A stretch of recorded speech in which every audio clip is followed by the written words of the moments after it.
Welcome back, everyone, to the Geeks, Geezers, and Googlization show, the home of Googlization Nation, where we talk with HR and business thought leaders about the crazy, never normal shift going on all around us. Our goal is to bring you ways to reimagine tomorrow and explore the ever-changing convergence of people, business, and technology. Here is your host, Ira Wolfe. Well, welcome back, everyone, to the Geeks, Geezers, and Googlization show. For the next few minutes, I want you to imagine yourself going back in time. The year is 1956, almost 69 years ago. And you are the exuberant recipient of the very first commercial hard drive, the IBM Model 350. It has the unimaginable capacity to store up to 3.75 megabytes of data. For those of you not good with math or computer talk, that's the equivalent of one high-resolution photo taken with your smartphone, maybe a few minutes of an audio message you left for someone, or a single Word doc. It stood 5 feet high by 6 foot wide, and it weighed 1 ton and was leased for $750 a month. Now, let's fast forward to today. A 128 gigabyte SD card, the storage device that is about the size of your thumbnail, weighing 2 grams maybe, it costs about $20. It holds 34,000 high-quality photos, 128,000 MP3 songs, or 34,000 copies of that same Word document. You could buy a 1 terabyte external hard drive, which would store over 250,000 times the storage of the IBM hard drive for $100. Now, let's continue on our time journey. Let's imagine ourselves 69 years into the future, which would take us to 2093. How will our grandchildren and our great-grandchildren look back at 2025? And more specifically, how will they look back at technologies like AI, blockchain, and quantum computing? Well, I couldn't be more thrilled today to welcome back my favorite future strategist and Geeks, Geezers, and Googlization alumni, John Sanei, to help us understand and navigate the journey ahead of us. John Sanei is a global futurist. He's the best-selling author and has been recognized as one of the world's top 10 futurist professionals of 2024. He's got 11 books to his name, 5 of them bestsellers. John helps Fortune 100 companies, governments, and royal families rethink the future and navigate human AI dynamics. He's the co-host of the 2 times award-winning podcast, The Expansive, a contributor to NASA's Vision 2040 project. Yes, that's the one building a self-sustained city on the moon, and serves on the faculty at Singularity University, Duke Corporate Education, and the Copenhagen Institute for Future Study. When it comes to making sense of what's next, John is the voice you want guiding you through the noise. John, it's great to see you back on the GGG stage. Happy New Year. Congrats on an amazing 2024 year. Thank you very much. And thank you so much for the intro. And awesome to be back with you again, Ira. You're getting younger every year. The look, well, as I say, it's the millennial and the baby boomer body. I'm not the baby boomer body is starting to feel the baby boomer age.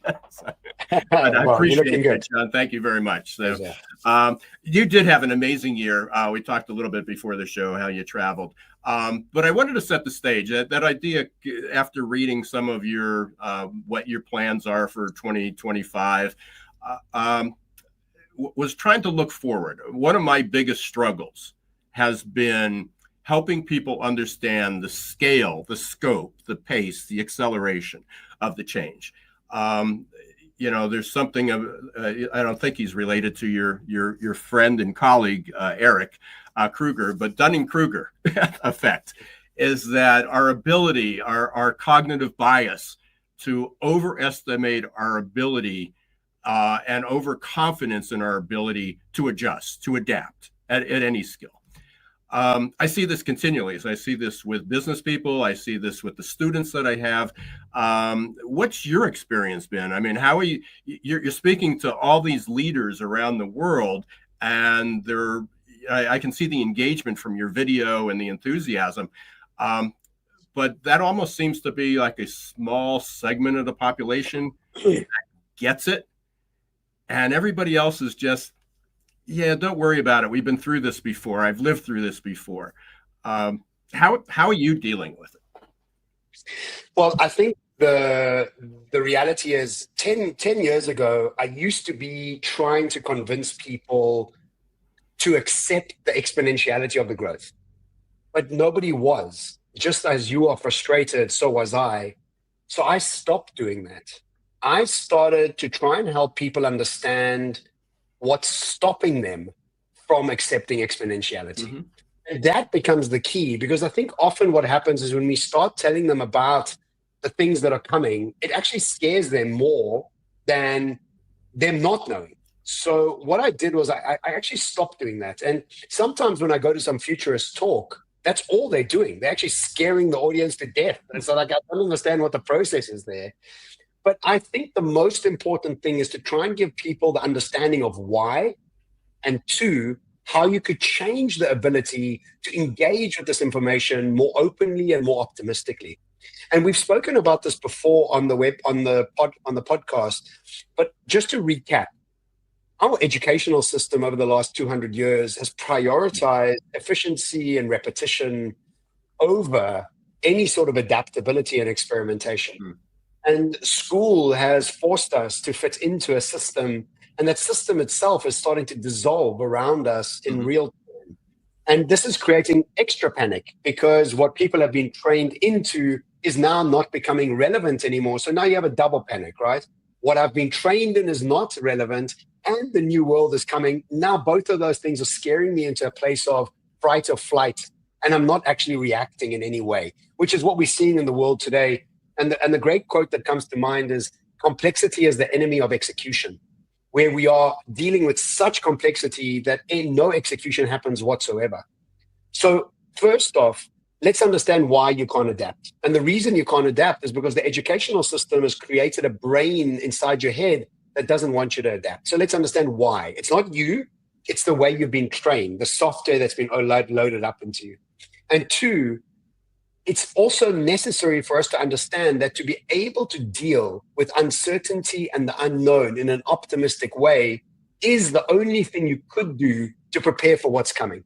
You can't actually prepare with a mind focused on efficiencies, profitabilities, and outcomes at all costs, and then deal with the amount of massive change that's around us and coming up for us, because this software and this brain doesn't know how to deal with that.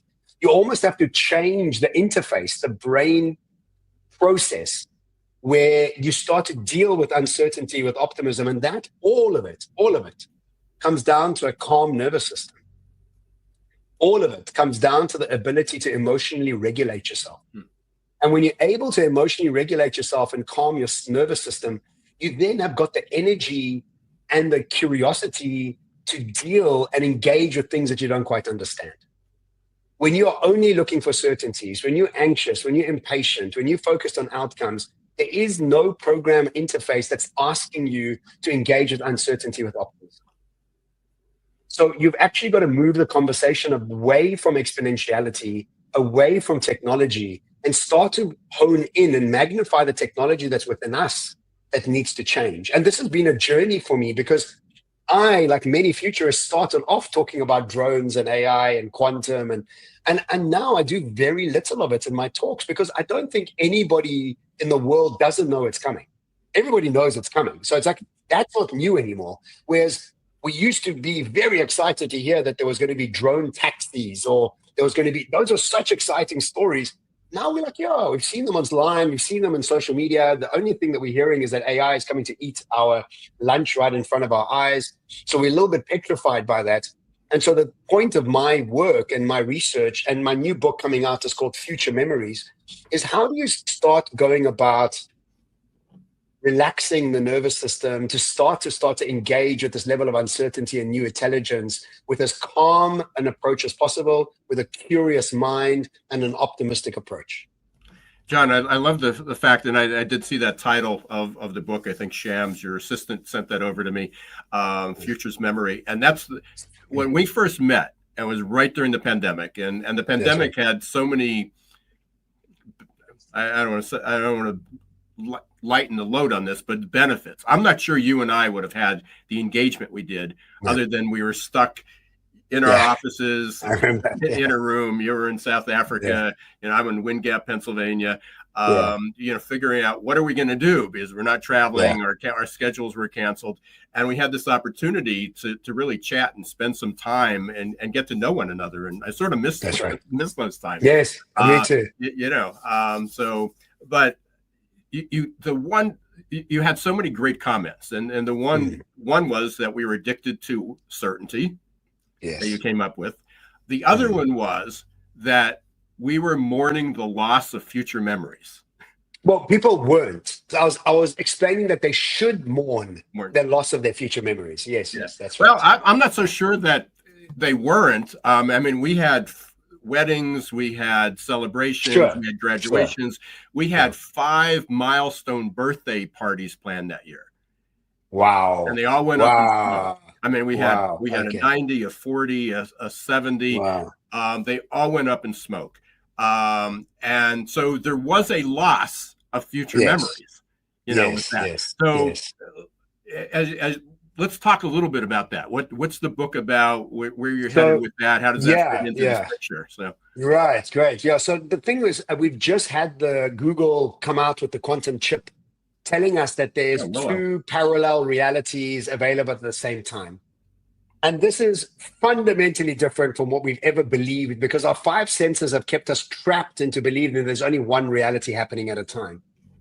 But I don't even think there's 2 realities. I think there's an infinite of realities happening, because that's what quantum science actually tells us, that reality around us is 99% empty, pregnant with potential.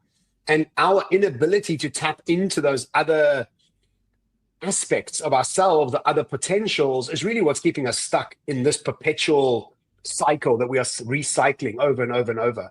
So I'm so happy that Google has launched this quantum computer chip to give the naysayers out there the science-based facts that now there's parallel realities out there. In fact, I saw the other day, it's funny how people that use Wi-Fi don't think that it's woo-woo, but when you think about energies and quantum, you think it's woo-woo. But Wi-Fi is woo-woo because it's in thin air, but it's working. So does everything else. But because our brains don't allow us to think like that. So the book is very much based on one very clear premise, is that neuroscience is proving to us that we have between 60 to 70,000 thoughts a day. And our brains have concrefied into a personality trait and personality type by the time we're 35 years old. And what happens to us is we keep reliving the same life, because 90% of our thoughts are the same as they were yesterday. And this inability to move away from living out past memories and past traumas is keeping us stuck. And so the book is about, how do we move the pendulum from making decisions about who we were to making decisions about who we want to become?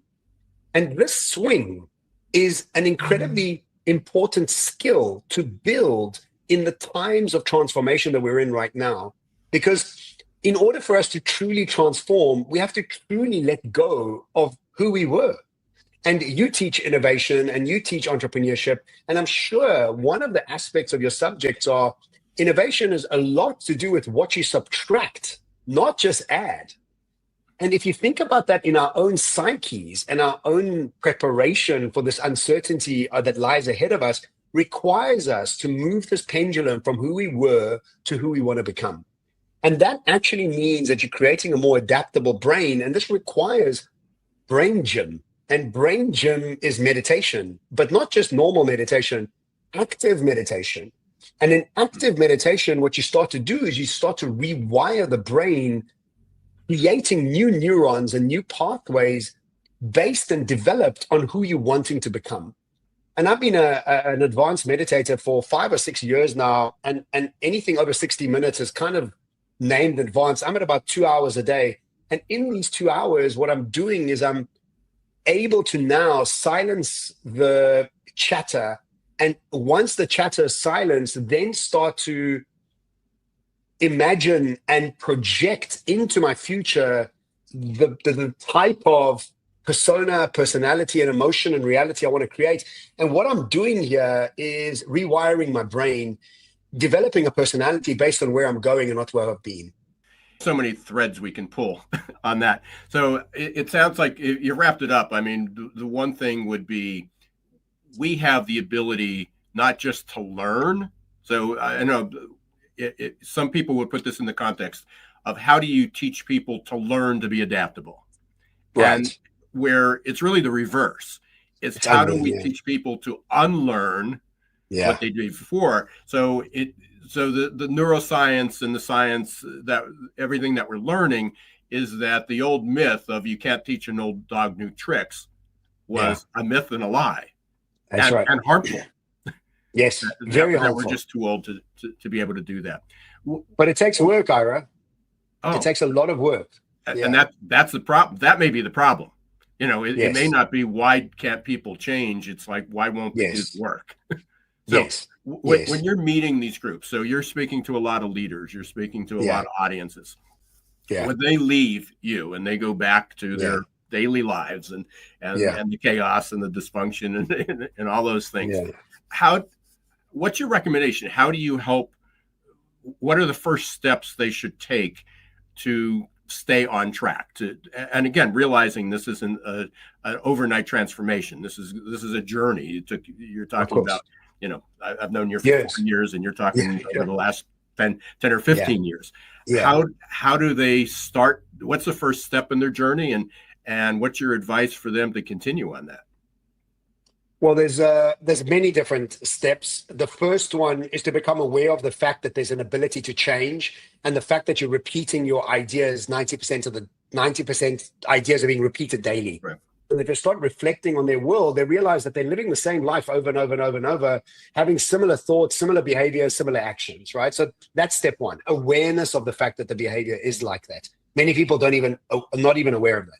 Right. The second thing is to realize that your personality has been developed by your memories, and your memories are subjective stories that you've decided to hold on to and even dramatize at some time, because when you think back on some of your memories and you're maybe frustrated or tired or hungry, or it's compounded for some reason or another, and you want to feel extra angry, you dramatize that memory.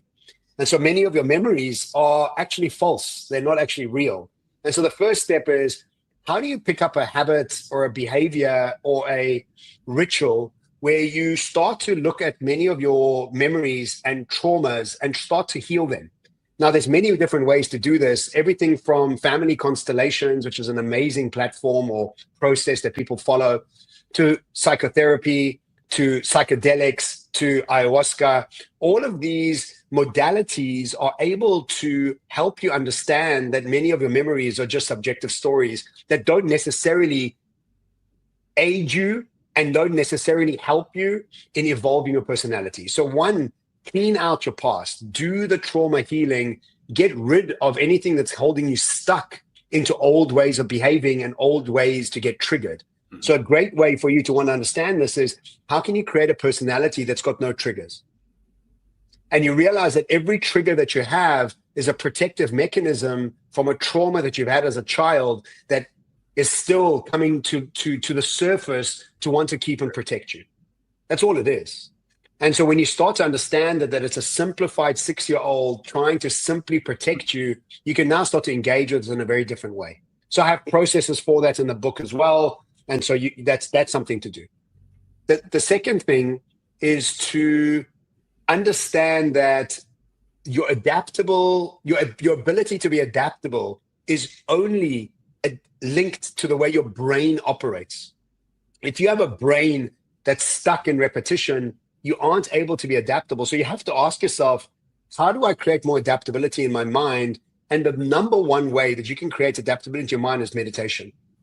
And what meditation gives you is the opportunity to become fit in the way you think about the way you think. And it's just like going to gym, it's just like running, it's just like anything else. Your physical body requires that muscle building and flexibility to stay youthful and active. And what meditation has now been proven to do is grow your brain, literally grow your brain, to move it away from making decisions based on the past to making decisions about the future. This is a natural process. It releases all the sort of hooks from the past, and it also allows the brain to work more functionally as a whole system. And so that's meditation. 3 is, and I'm a big proponent of it, is psychedelic work, because what's happened in the past is that psychedelics have been somehow put into the category of cocaine and heroin and everything else. But really, psychedelics are plants from Mother Earth that were given to us to help us heal in many different ways. And more research is coming out on this across the world, where even Australia, which is one of the strictest countries in the world, is now using MDMA and magic mushrooms to heal people. And you think to yourself, well, there's a lot there that allows us to release a lot of old sort of stuckness. So 1, heal your past. 2, start a practice of meditation. And both of these things, if you think about what they do, is 1, they can release you from your past, and the other one increases your focus onto the future. And when you can start to practice these 2, you immediately start to walk away from the conference thinking, okay, I've got 2 things, just 2 things to do. That's all I have to do. And that becomes the practice that you want to start to pick up on. So again, a whole lot of threads we can spend. We can spend hours. I know you spend days teaching this stuff. As a business leader, I'm the owner, I'm a CEO of a company. I understand that I need to provide an environment and support for my employees to become more adaptive, to be able to achieve the goals, to be able to seize these opportunities. And I know it's not the technology, and the technology seems dystopian at times, but the AI and the blockchain and the quantum computing and all these things that we seem to understand where it could take us and create this world of more of abundance and solve so many problems that are facing us, from climate change to cancer to water pollution and everything else. What's your advice for business leaders? I don't see them I don't see them saying, next week we're going to come in and we're going to do psychedelics. Yeah, sure. Well, look, there is actually a huge number of organizations that are doing something called psychonaut tourism, where they're taking their boards and executives to Peru and Costa Rica to do ayahuasca. So it's a massively growing thing there. But let's step away from that. There's 2 things that I suggest that organizations do, and I've got 2 talks based on these 2 ideas.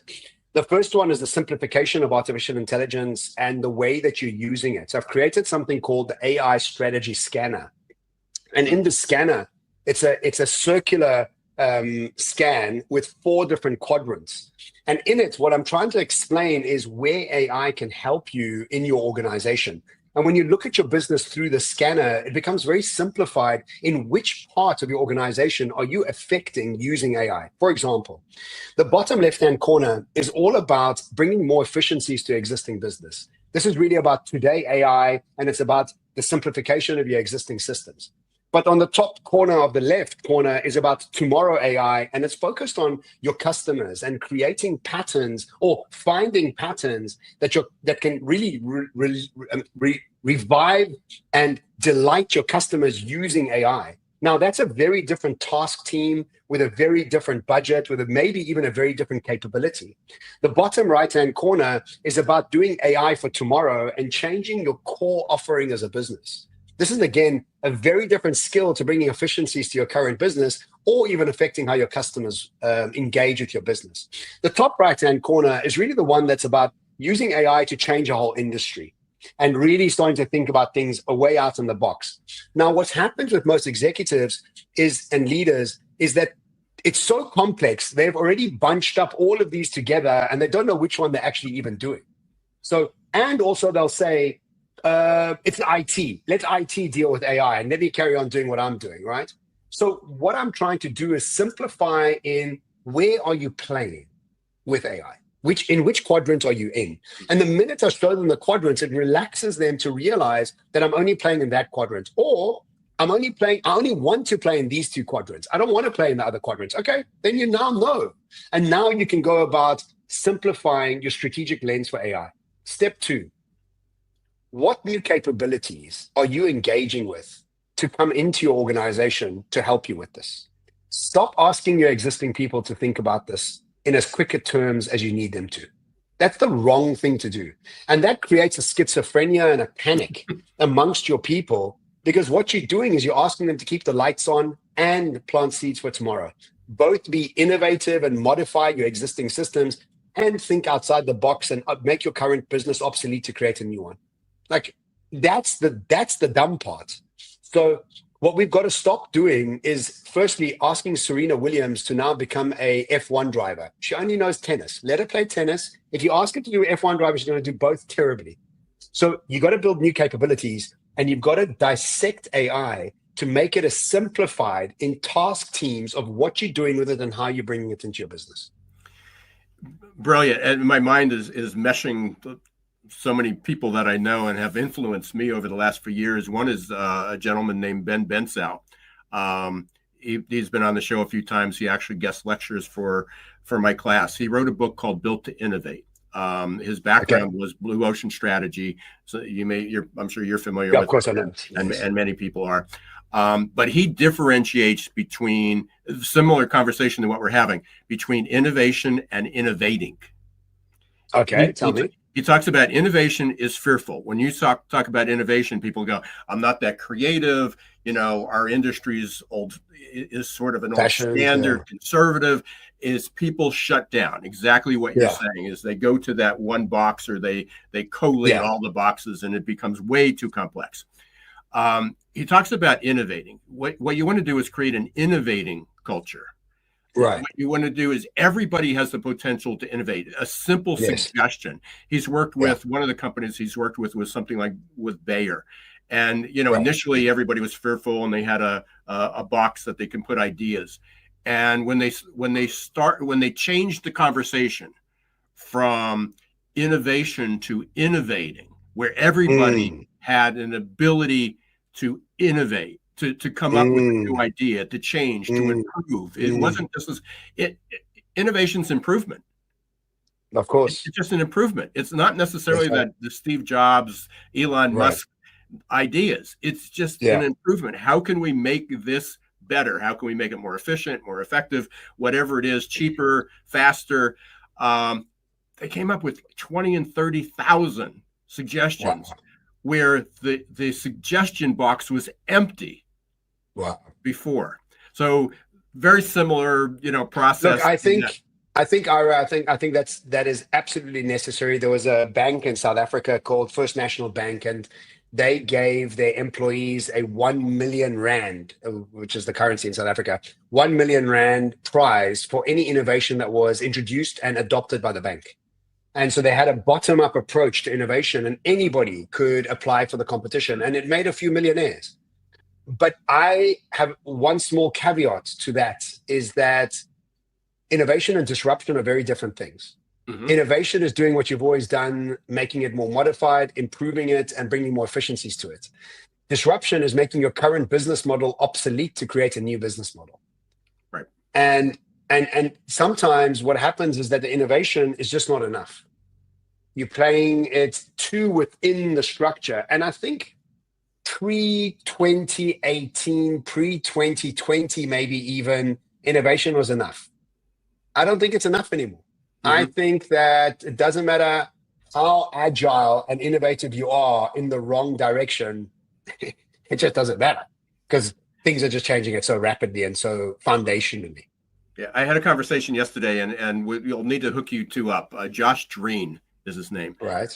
He has a new book coming out, Employment is Dead. Nice. And it doesn't mean jobs, but again, traditional employment. And we can talk all day about higher education and employment and work and all those things. But he had a great statement in his new book. And the book was that the danger, I'm going to paraphrase it because I don't remember it word verbatim.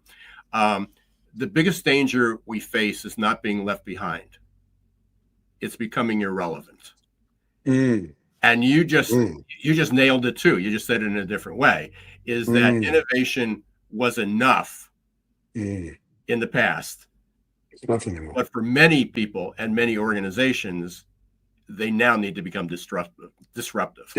Yeah, absolutely. Yeah. I mean, my new talk, AI Frontiers, I'm showing the difference between German car manufacturing and Chinese car manufacturing. I saw a clip on that. It's brilliant. Yeah. Yeah, and that's a big problem because the very expertise and supply chain that was necessary for a combustion engine is vastly different to an engine that's not really the priority. It's a battery, and the supply chain to the battery and the computer.